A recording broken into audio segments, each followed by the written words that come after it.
এই রাইভালরি আজীবনের, এই বিতর্ক আজীবন অমীমাংসিত। না, কোনো দলের নয়, এটা ম্যান ভার্সেস ম্যান।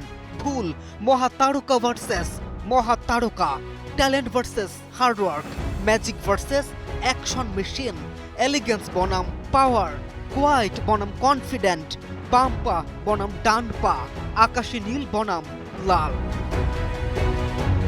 যুগের পরে যুগ কেটে যায়, বিশ্ব সেরা হওয়ার স্বপ্ন নিয়ে অগণিত ফুটবলার ভুল সময় তথা মেসি রোনালদোর যুগে জন্মায়। ফলে বিশ্ব সেরা হওয়া হয় না আর কারোর কখনোই, কেননা এই খেতাবিটা যে শুধুমাত্র দুজনের। তর্ক থাকতেই পারে, তবে তা শুধু ওই দুজনকে নিয়েই, যে তর্কের কোনো সমাধান নেই। কারোর মতে মেসি সেরা তো কারোর মতে রোনালদো। তবে ফুটবল প্রেমীদের কাছে পৃথিবীর 3 ভাগ পানি আর 1 ভাগ মেসি রোনালদো।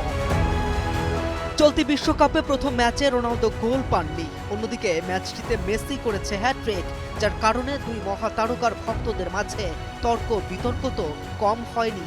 দিনটা রোনালদোর ছিল না, তবে সিজনটা রোনালদোর হবে না এমনটা কি মানা যায়? রোনালদো অন্তত মানতে পারেন না, পারার কথাও না, তাই তিনি দেখালেন, আবার মনেও করিয়ে দিলেন তিনি কে। এমবাপ্পে হল্যান্ডদের সাথে তুলনা হচ্ছিল মেসির সাথে। কে সেরা, কার পারফরম্যান্স বেশি আনন্দ দেয়? ক্লেমনের কিউআর কোড স্ক্যান করো আর ঘুরে দেখো বাংলাদেশের ঐতিহ্য।